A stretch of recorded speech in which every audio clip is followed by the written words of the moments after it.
নমস্কার বন্ধুরা, আজ আমি তৈরি করছি আমার বাগানের কুমড়ো শাক দিয়ে পোস্ত। এর জন্য প্রথমেই একটা পাত্র বসিয়ে নিয়েছি। এর মধ্যে আমি কিছুটা পরিমাণ সর্ষের তেল দিয়ে দিচ্ছি। তেলটাকে গরম হতে দিতে হবে। আর আমি গাছ থেকে যে কুমড়ো শাকগুলো তুলেছিলাম সেগুলো একটুখানি গরম জলে ভাপিয়ে নিয়েছি। এই যে কুমড়ো শাকগুলো আমি ভাপিয়ে নিয়েছি। আমি যে কোনো শাক রান্না করতে গেলে আগে একটু গরম জলে ভাপিয়ে নিই। আর আমি এতে ব্যবহার করব পটল আর আলু, আর কোনো সবজি নেই। আমি এই দুটো সবজি দিয়েই এই কুমড়ো শাকের পোস্ত রান্না করছি। তেলটা গরম হয়ে গেছে। আমি প্রথমে একটু 5 ফোড়ন আর শুকনো লঙ্কা দিয়ে দিচ্ছি ফোড়নে।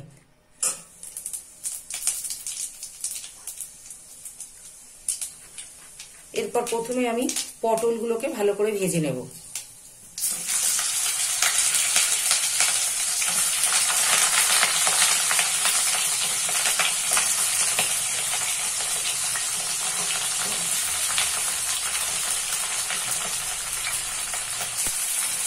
পটলটা একটু ভাজা ভাজা হয়ে এসছে। এবার আমি আলুটা দিয়ে দেবো এর মধ্যে।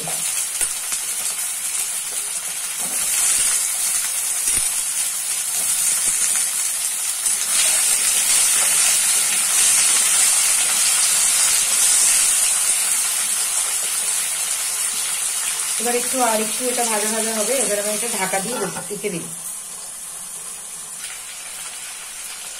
আলু আর পটল মোটামুটি ভাজা হয়ে গেছে, খুব বেশি পুড়িয়ে ভাজতে হবে না। এবার এর মধ্যে আমি ওই যে সিদ্ধ করে রাখা যে শাকটা ছিল, সিদ্ধ না ভাপানো, সেই শাকটা দিয়ে দিলাম। আর এটা ভাপিয়ে নিলে শাকের কালারটা আরো ভালো সুন্দর আসে।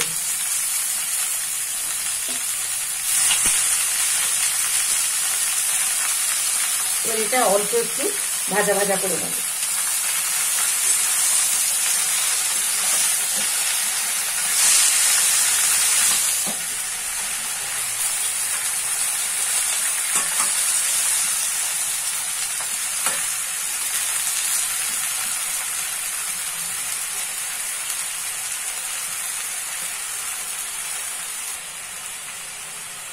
এবার এর মধ্যে একে একে সমস্ত মশলা যোগ করব। প্রথমে আমি পরিমাণ মতো হলুদ গুঁড়ো দিয়ে দিলাম, লঙ্কার গুঁড়ো দিয়ে দিলাম,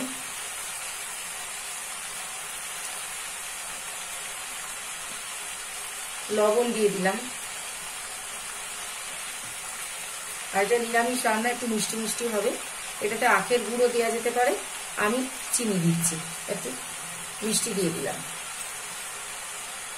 এবার এগুলোকে ভালো করে মিশিয়ে নেব।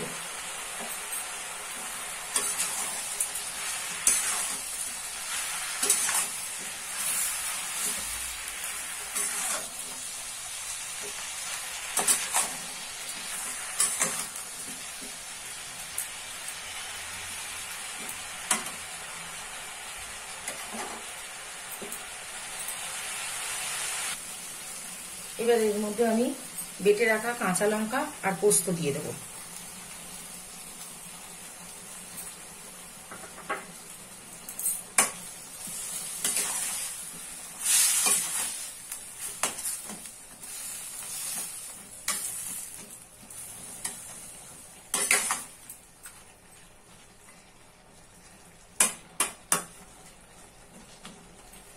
খুব বেশি জল দেব না, শুধু ওই পোস্তর বাটিটা ধুয়ে অল্প পরিমাণ একটু জল দিয়ে দেবো। দিয়ে এবারে আমি ঢাকা দিয়ে, এটা কম আছে, আলু সিদ্ধ হওয়া পর্যন্ত রেখে দেব।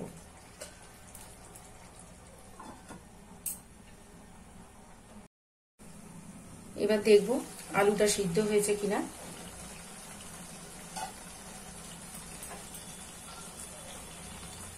আলু পটল সিদ্ধ হয়ে গেছে, তবে এর মধ্যে একটু জল জল আছে।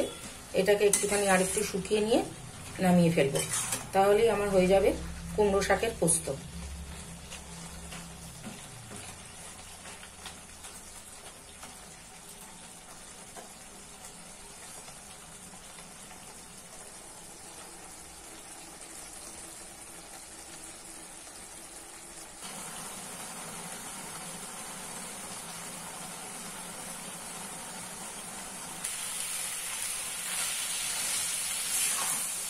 জল শুকিয়ে গেছে।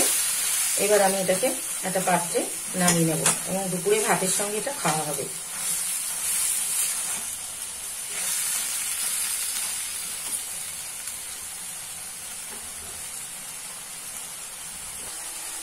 নমস্কার বন্ধুরা, আজ এই পর্যন্ত। ভালো লাগলে পাশে থাকবেন প্লিজ।